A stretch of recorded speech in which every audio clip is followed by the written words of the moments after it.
Welcome to Lifetime Podcast. Well, after years of internal goofing about it, we finally watched Sagrada Reset, or rather, it chose us? Somehow, despite how monumentally weird and dumb this show is, we kind of really ended up loving it. So, get on in here.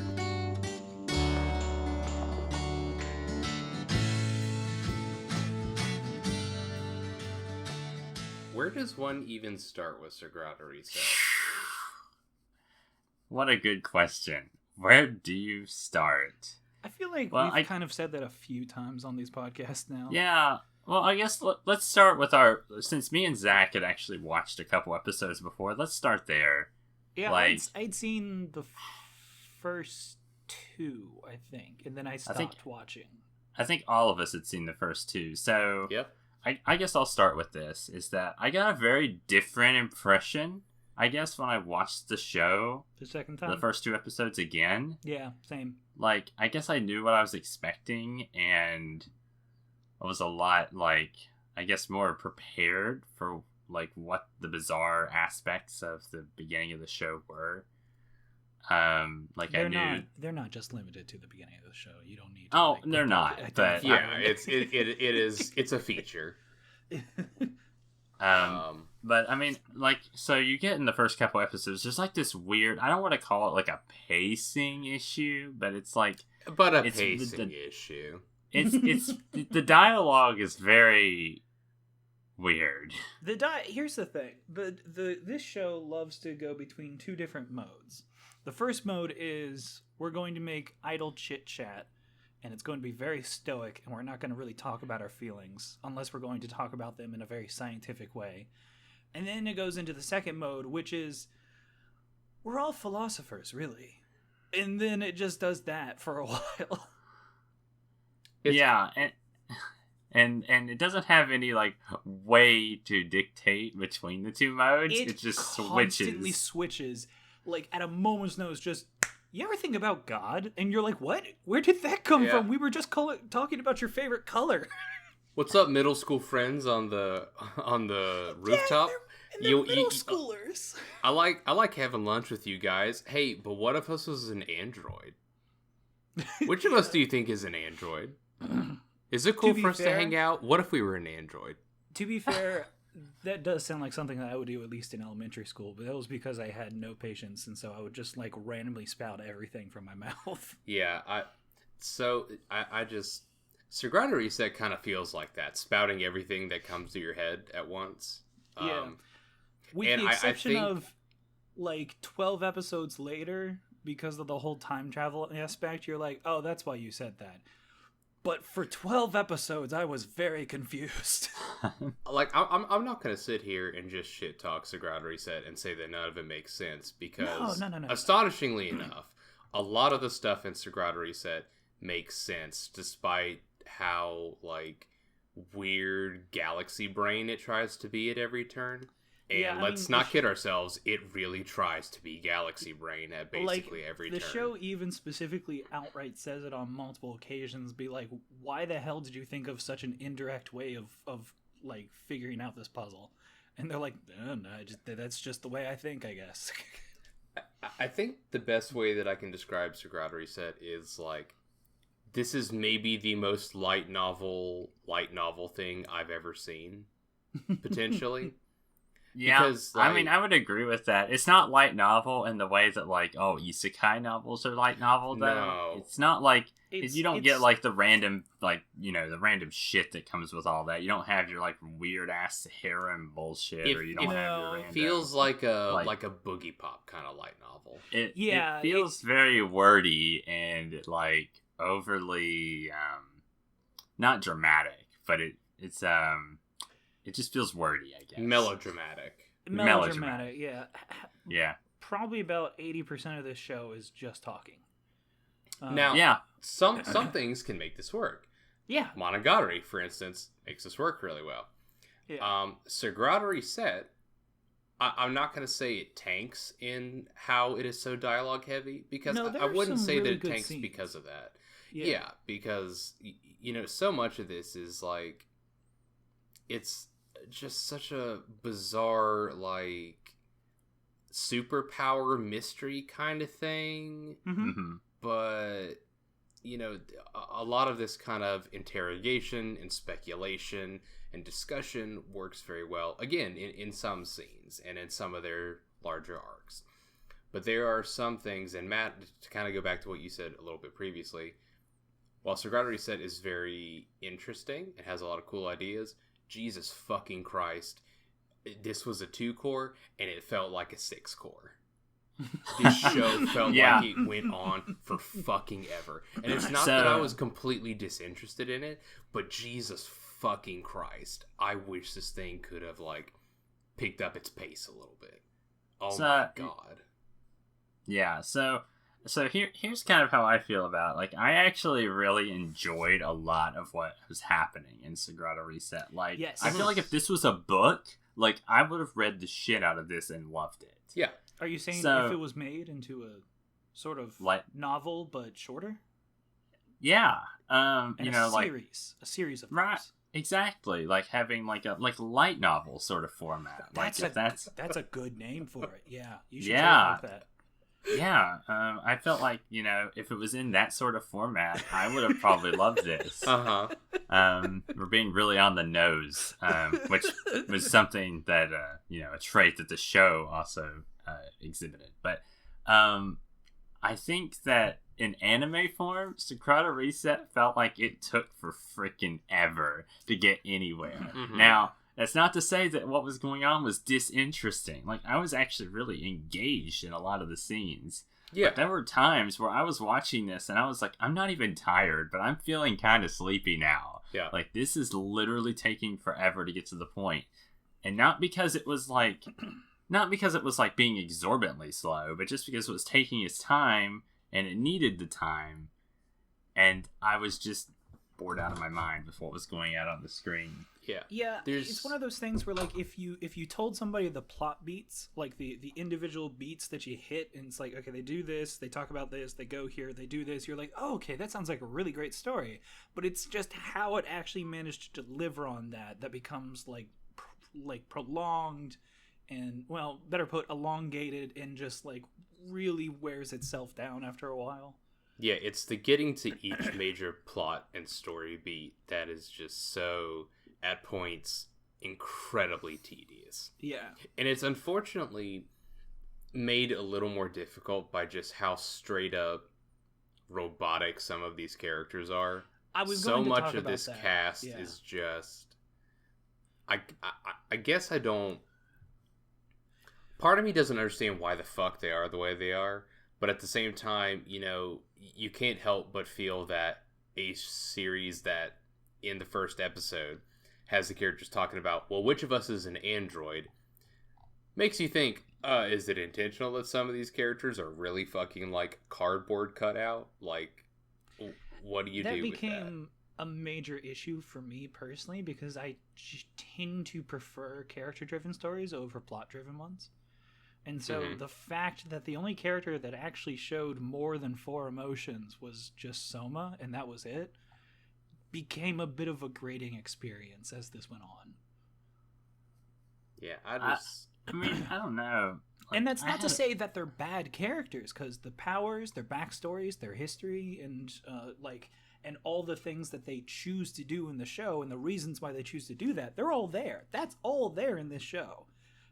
But it's just the way that they speak and talk to each other, and the way that they actually interact is just so robotic. Yeah. Now again, I don't look to say that is necessarily bad about this show, because it's one of the things that actually made Sagrada Reset stand out to me. But right, those because characteristics, every single character is like a stoic philosopher. Yes, but those characteristics kind of helped exacerbate the, you know, sluggish molasses pace of this show. Right. The fact that these characters were so just like goddamn weird was kind of endearing after a while, and I was very like interested and kind of invested in them, because they're all so just like weirdly fucking busted in their own way. I guess is the way to put it. I don't know, man. Like, I don't know. I actually liked the characters. Like, overall, just because it was different. It was a different experience, I guess. Yeah, I So- ended up liking like Haruki and Kei, and I ended up liking their relationship together, and I thought that it was a very like genuine relationship. But it's just where I'm more used to more human characters. It was just one of those things that just really took me by surprise while I was watching this. Yeah, I mean, that's understandable. It's just, I don't know. I just liked, I guess I would have not have said this, like, when this was airing, but I kind of liked that weird, like,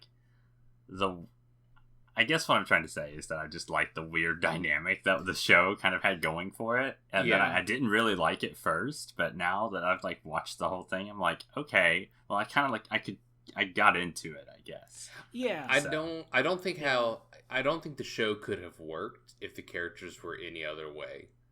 Like, Right. if the characters were not as just bizarre as they are, it just wouldn't have carried as well, I don't think. I think it would have been a boring show if we had any other cast of characters. But, like, I think so, yeah. I don't know, man. There's just something so... At all times, something feels off when I'm watching this show. I think that's one of the best ways I can put it. Something always feels weird with these characters. There's like an uncanny valley to the characters, but it has nothing to do with the actual visuals. Maybe something like that. It's just they don't seem like they're real ass people, but that's, you know, kind of what makes this work for me, because I like watching these fucking weirdos. It's weird because it's what made it work for me overall, but it's also what was kind of a detractor for me at the same time. It was very strange. It's a weird oxymoron in your case. Yeah. I don't know. Let's be honest though. Like, this show is not exactly, even in the plot wise, it's not the most normal show. No, Jesus. Like, Christ. oh my gosh, like, if you would have told me like what this show was about before I watched it, I would have been like, what the fuck, dude? The setup is so good. The fact that only one town has powers, and like as soon as you leave the town, they're gone. And then on top of that, the fact that all of these powers actually have faults to them. Very good setup for like a really interesting story. Oh yeah, like the setup is actually pretty good. Yeah. It's just, if you would have told me, oh, you know, like, because the kind of vibe I got from the first couple episodes was that, oh, you know, it's like one of these like mystery shows where, you know, you have two weirdos with powers in a town full of weirdos with powers to, you know, solve weird problem related issues that are not very influential in the world. And you have like a mystery of the week kind of thing. Yeah, and I was like, oh, okay. Yeah, I was thinking like Hyoka, but with powers. Yeah. Yeah, just like weird anomalies, you know, we follow a couple characters, they solve them. And I'm like, oh, okay, well, I can kind of get into that. That's kind of nice, you know, just a little, you know, relaxer to take off the edge. And then suddenly we get into all this shit about, like, people dying and, like, the world's, like, you know, turned upside down and governments and... Yeah, there's a government totalitarianism about the town and, like, all this other shit. And I'm like, okay, wow. It's check it out, boys. I'm a middle school girl who's gonna fucking yeet myself off a bridge so I can be revived 2 years later, so I can stage a coup against the Bureau, which is looking to control all the powers in the city of Sagrada, and blah, blah, blah. And, like, honey, sweetheart, slow the fuck down. You also forgot the part You lost where me 5 years back. Yeah, you also forgot the part where she was revived in a memory from 2 years ago that's technically acting as a parallel universe that then allows them to remember what they need to remember to then revive her. This show has so many fucking moving parts. There's a lot of moving parts and a lot of layers. Jesus you shit, know, dude. And I don't know what you guys thought, but I thought as I was watching it, I was like, man, for a show that's revolved around resetting time, there's not a whole lot of plot holes to, like, really poke in this thing. That was mind-boggling to me. But to be fair, I think a lot of that has to come down to the fact that, like, our main character is dead set on, if that is not what he wants to change, he literally just repeats it word for word, scene for scene. Yeah. And his that worked his out. perfect memory helps with that. Yeah. Yeah. I just thought that was impressive. I was just like, wow, like that's something I have not seen before. Yeah, Kay's power and the way he uses it becomes a saving grace when it comes to plot holes in this show. Mm-hmm. It is astonishing how consistent this show is, because with a show that is so centric around like time travel and time loops, and then any other number of, again, thousands of fucking moving parts all at once, the fact that it all, you get to a point and it's like, okay, that makes sense. They have established the system beforehand. They're not making some crazy ass pull, or if they are making a crazy ass pull, it at least doesn't feel like one, because they've explained everything. And right, yeah.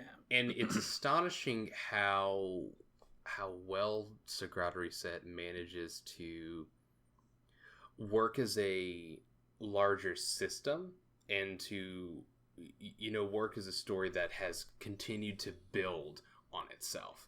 So like, I mean, for instance, pretty early on in the show, they have a small arc where they're looking into this guy who has a power to go into any memory from a photograph he's taken. And then that photograph power is used throughout the entirety of the remainder of the series, up until like maybe the last or the next to last episode. No, I think it... no, yeah, it was the second to last episode was the last time they used it, yeah. Yeah, and it's not just that either. Like, they have the whole One Hand Eden arc of this girl who is able to kind of create a whole dream world. Yeah. And then, even after that arc, they go back to that dream world, and it is an integral part of how they solve some of these later mysteries. Yes. And it's so fascinating to see how this show is able to bring all these cool powers and ideas out for really interesting arcs, but then also continue to make them relevant and to make them part of this like thriving world that feels real and feels like these kind of like arc of the week things still have consequences and still have value within this story. It's like, astonishing. I think a great example of that is Kay's best friend, who has the ability to just basically talk to somebody else's mind from no matter what, far away. Which is like thrown in a little bit in the first half of the show. I do it in the first episode. Yeah, they do it in the first episode to like showcase it, but then like it's used so often inconsistently, and he as a character is consistently kept in the loop of some things that he needs to be, that he becomes the main reason why the finale before the series finale actually works and happens. Yeah, because there was a good part of the show there that like it kind of was pushed a little bit to the back burner. Like they might mention him, or like or they might use his power like for a small thing, and super it's kind of just, and it's like he's just like mentioned in name at some points, and then like 12, 13, 18 episodes down the line, he becomes like a major like key player in everything that they're doing to try to execute a particular plan. And it's just kind of amazing that they like they set it up. So it's, I don't know, it was just good writing, I guess. Yeah, like, even fucking Kit Kat girl on the bridge comes back in like major ways in the last final arc. Which, by the way, I was so mad but also happy that she made the fucking slogan joke about Kit Kats. Oh my god, yeah. Because I was thinking delightful. In my mind, and I was like, ooh, and I was like literally like wanting to take a screenshot and then show it to you guys and make the joke, and then 5 seconds later she just makes the joke. Let's take a like, break. You looked like you were about to commit suicide. How would a Kit Kat stop me from that? You look like you needed a break. Yeah. Son of a bitch. Oh, so good. Yeah, that was a... The show has a very interesting sense of humor at times. Yes, it does. It's I don't know. I like it. It's quirky. Mm-hmm. I enjoy that. It's a very quirky show. Yeah. I remember whenever I was watching through, not the first half, probably like episodes 6 through like 14 or something like that, there came a point in which I was like, I don't know if I'll actually end up enjoying this show once I get to episode 24. And there was a lot of that like dragging by that I felt, but like, I don't know, by the end of it I was like, you know what, it's actually not that bad of a show. I'm actually enjoying myself. I have to agree in some respect, because it was such a slow start, and continued to just be a slow show.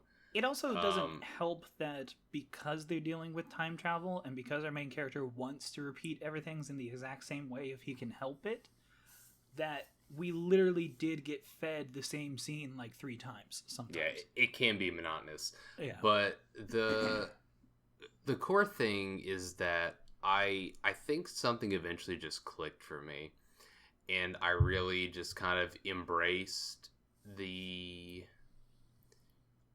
madness of the show, I suppose, or just the way that it operates. You know, I kind of was just like, okay, you know what? Haruki, take the wheel, just do the thing. I'll go with y'all. And when I kind of just was like, when I let go, it was fine.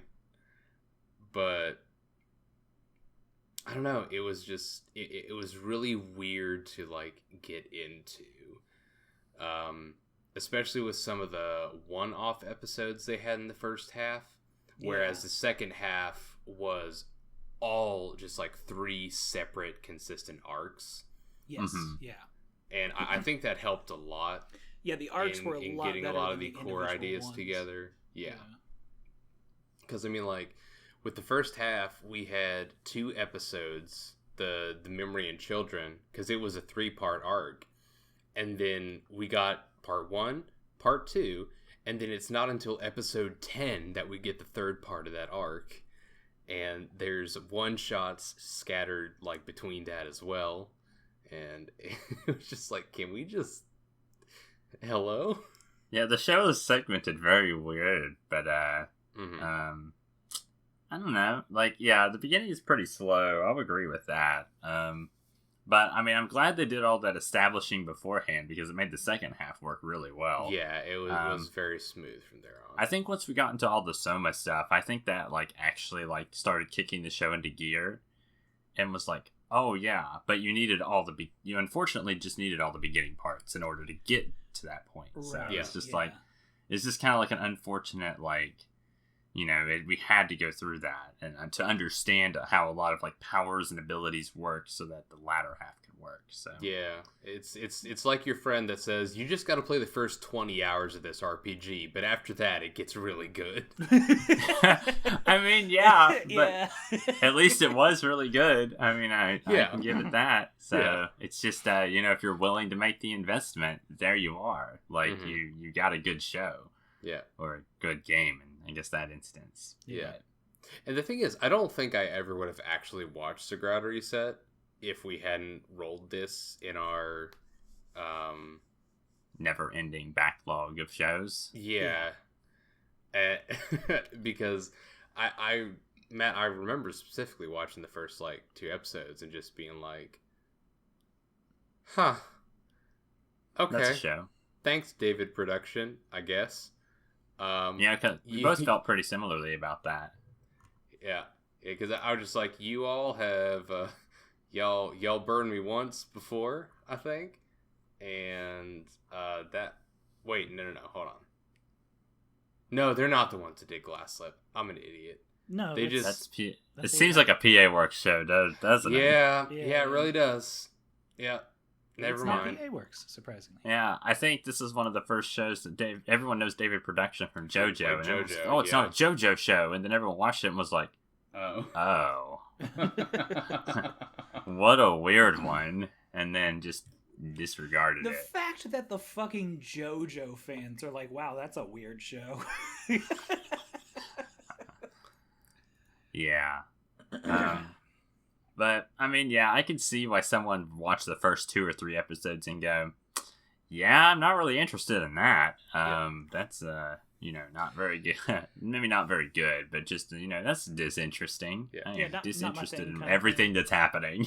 Here's the thing. I'm really glad I didn't watch this as it aired, Because can you imagine going through this show in the span of once a week for almost half a year? Just every single week you get 24 minutes of what? Yeah. And like, like, no okay, how's explanation. this gonna work? I feel like we have benefited greatly from just being able to watch the whole thing as it is. Because I would not have... Like, the way I look at seasonal stuff is that I only have so much time between work and other stuff to actually watch seasonal shows. I'm not going to take half an hour to watch this when I could do something else. Yeah, it's not happening. Some shows are better to be watched in one setting, I think. Or in a few or small at least, settings. Yeah, in a marathon style rather than like episodic. Mm-hmm. I did this show maybe about 4 episodes a day for a while there. Yeah, that was about what I was getting through. I was getting about 3 or 4 done, and then I hit the second arc, or the second half, and I was like, "Oh boy, okay, here we go." And then marathon session started. So thankfully, each arc in the second half was 4 and then 5 episodes long. So I was like, "Okay, well, I'll just do an arc a day, and that's fine." Yeah. So I mean, there was one thing that kind of bothered me. Just kind of like, as this show likes to be like, in particularly on the nose about random things, like the MacGuffin being literally a MacGuffin. The MacGuffin like, literally just being a useless MacGuffin. Yeah. Yeah. Okay. So one part of me is like, wow, that was not something I saw coming, and I enjoyed the use of like, oh, they used the MacGuffin, and it's funny because it's useless, but it's actually something that actually worked. I don't know. It was a weird meta thing, and I was like, I liked it whenever it turned out it was useless, and then if they hadn't brought it up any other time, it would have been fine. But then later on, he's like, I will become the MacGuffin, and I'm like, okay, this metaphor is starting to get a little weird. Well, it's like I enjoyed it, and then I was like, okay, well, this is just weird now. Yeah, I guess it was very similar. I was just like, okay, well, I mean, this is a weird, like, on the nose usage of the MacGuffin, but sure, like, I don't know. It's just like, well, it's Sagrada Reset. Anything can happen, I guess. So let's just go with it. Yeah. There are certain portions of this show that are complete. What is subtlety? What is tact? What do these things mean exactly? Yeah, there were several conversations I saw that I was having that mindset. I was like, wow, this is definitely not a normal conversation that you would ever have with any person. But you know what?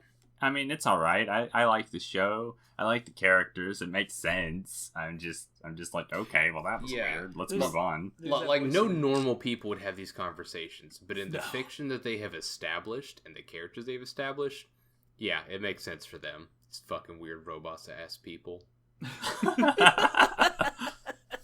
Conversation makes sense. I'll buy. Yeah.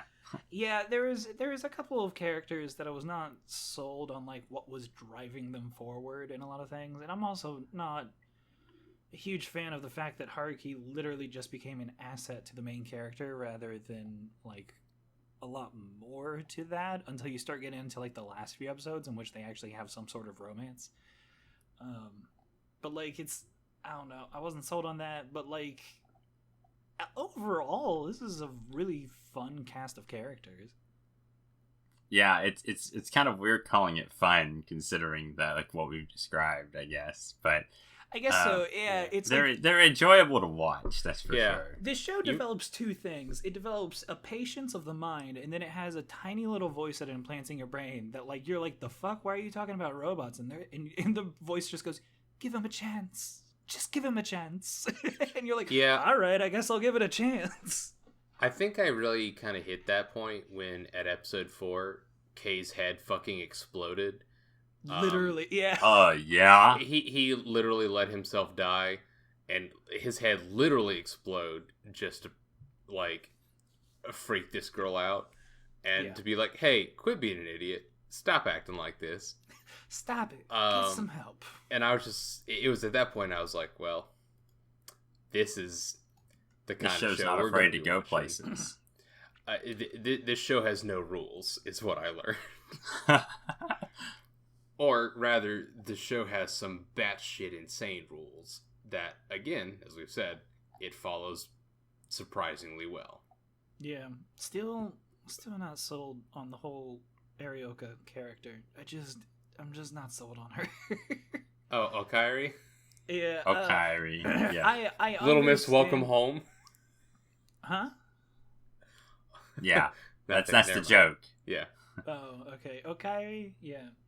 Welcome Yeah. home. I'm not sold on her just because, like, it doesn't really make sense to me to be abused by your father and then you're just like, well, I'm just going to abuse other people now. And it's like, yeah, there's a whole discussion of, like, cycle of violence and everything like that, but she broke that cycle, so there's not really a reason for her to be as manipulative as she is. I don't know. It bothered me. Again, I guess I'll pose my counter argument of it's Sagrada Reset. But That's literally what I was going to say. I None of was these like, other okay, characters there's make like if you're sense. trying to apply logic to the show, that doesn't work. We have a girl who has a power to reset, like, everything up to 3 days, and one of her rules is, I'll just reset if someone cries. Like, I mean, are you gonna yeah. are you gonna look at that and say that's fine, but then look at something that there has been, like, verifiable studies on and be like, now, hey, this is where I draw the line. Like, pick your battles, man. That's pretty much what just happened. So. Pick All your right. fucking battles. Okay, fair. No, I'm I glad- ended up enjoying myself. I thought the show was interesting. I thought Yeah. it was slightly thought-provoking, as in I was just using my brain to try to figure out what was going on most of the Mhm. time. Yeah. But I mean, it was an enjoyable show. I liked it. Like, I don't really have a lot of problems with it. Yep. It was just kind of a chore to watch in the beginning. But you know what? That's how it goes. It was So- kind of fun. I'm glad it's over. I'm not going to be watching it again. Yeah. I kind of I'm want to not read even the gonna- novels. It's one of those. I agree with you, Matt, from what you said previously. Like, I do think that I would genuinely really enjoy this a lot more if I had read the novel. Yeah, I think so as well. Yeah. It's I one of read those a things that- I read a fair bit of some folks that have also, like, read the novels and have said that it is better pacing wise and such in the novels. And there's a couple other things that just the format helps it out a lot. Yeah, But- because this may not be a fair comparison, but whenever I was reading the first book of the Monogatari series, like, they spend, I want to say, like, the entire first chapter just talking around a subject instead of actually talking about it. And for some reason, because it was a novel, I was like, yeah, okay, I'm on for this. And I guess this was just the medium that really, like, made me feel a little differently about it. I don't know. I'm glad they explained the title differential. As in, like, yeah. because I thought Sagrada was just some really bad romanization of like Sakurada, and Yep. then they actually explained that. But no, Like- it's like, but it sounds like the Spanish word for sacred. And I was like, oh, well, at least they did something with that. I We're thought gonna it make was, this a sacred space. yeah, that whole arc was a galaxy brain. That was pretty. Yeah. This That whole was pretty show's a good. Galaxy Brain. But then, I like, mean, that, honestly, yeah, there's a lot of parts in the show. I was like, wow, they galaxy brained that and somehow managed to make it make sense. So, okay, I'll just roll with that. That was well played. It's a good show. Yeah. Well, Yeah. it's a good show if you have the patience for it. Yeah, I mean, I don't really have anything else to add. That's Sagrada Reset. that's Sagrada Reset. Now let's do the podcast again. Reset. I will murder you. I'm leaving. Goodbye. You're leaving? He's leaving Sagrada. He can't take it. He doesn't want to be reset like this. If I just leave, I won't remember any of this. I'm free. It's true. See you guys next time. Yeah. Bye. Bye.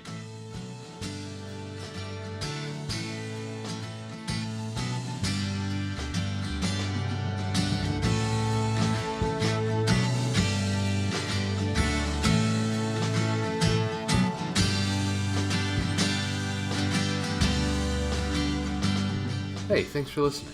As always, you can find all our podcasts, articles, videos, etc. at thebacklogers.com. Our intro and outro song is The Bear by Shell in the Pit, who you can find on Spotify and Bandcamp. And we'd love to hear from y'all in the comments on our site, on the podcast platform of your choice, or by resetting the world until you find us. It sounds tedious, because it is. And as always, we're on Twitter at _Backloggers, so pull up a log and stop in for a bit.